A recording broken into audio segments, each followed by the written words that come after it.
The easy-to-miss sign along a central Iowa gravel road just west of the town of Traer runs a bit light on details, declaring only Tama Jim Wilson home site and farm. But most in this area of Tama County already know the details. It's the rest of the nation that may have forgotten the immigrant farm boy whose arrival in the Midwest in the mid-1800s took him down a path of public service, ending with the federal government's top food production job, U.S. Secretary of Agriculture. Today have no idea who Tama Jim Wilson is, and yet he was the longest-serving Secretary of Agriculture in United States history. Current Secretary Tom Vilsack, another Iowan, has a ways to go to catch Tama Jim. Tama Jim, whose real name was James Wilson, held that position for 16 years, the longest for any cabinet position. Tama Jim Wilson was a transformative Secretary of Agriculture, a transformative Iowan.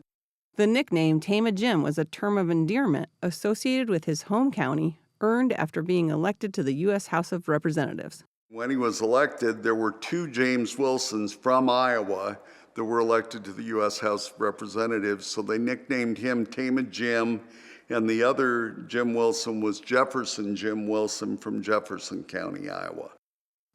His family emigrated from Scotland in 1851, the year James, the oldest of 14 children, turned 16.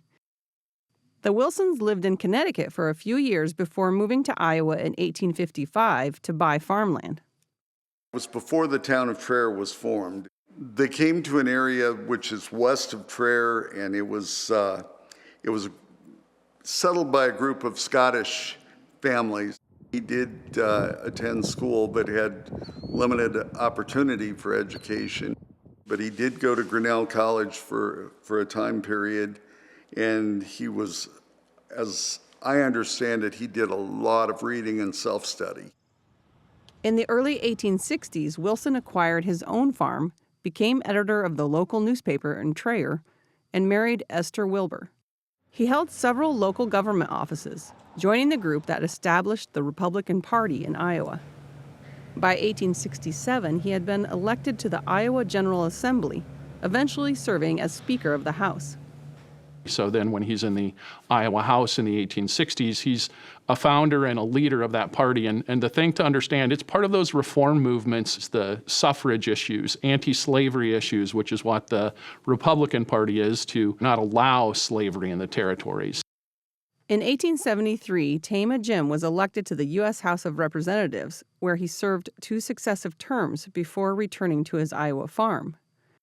Wilson returned to Washington for a final term that ran from 1883 to 1885. He's a critic of the State Agricultural College in Ames and the way it's teaching students about agriculture. It was that criticism and his desire to improve farming that led to his appointment in 1891 as head of what was then the Iowa Agricultural College Experiment Station. He was also a professor of agriculture at the campus that became Iowa State University. There was a strong movement to educate farmers and help them improve their farming practices and their productivity. Only a year after moving to Ames for the appointment, however, tragedy struck at home. His wife, Esther, then 56, was found dead in a nearby creek. It's not real clear if it was all mental health, but there was a mental aspect to it, and her death was ruled a suicide. It was very tragic at the time. Tama Jim Wilson also taught George Washington Carver, whose later fame as a botanist and horticulturalist would match Wilson's own. The two kept in touch over the years. In one letter preserved among Wilson's personal papers at Iowa State University, Tama Jim wrote, "You have a magnificent field opened up to you, and it will be your privilege to prepare others to go out and teach, not only among the colored, but you will find the whites ready listeners. And just as soon as the country becomes filled with colored teachers, the color line will vanish away so thoroughly that people will wonder what was the matter with the folks of the 19th century who established color lines rather than the lines of merit, worth, and intelligence."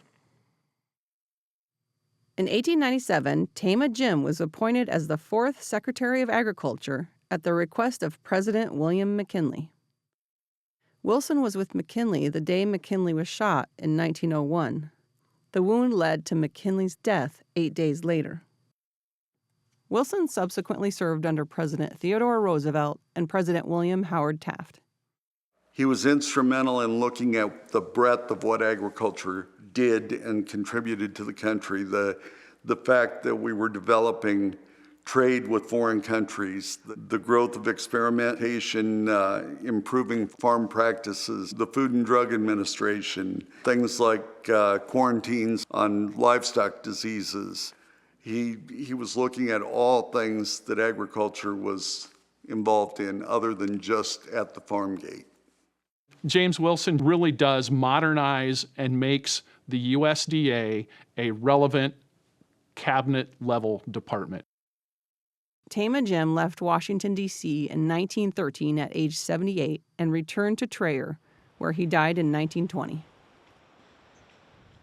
Through his final years, he continued working with farmers and ranchers, the people he described once in a speech as a class that works in the sunlight through long days, keeps level heads when others are excited, and reinforces all other classes when they wear out. For Market to Market, I'm Colleen Bradford Krantz.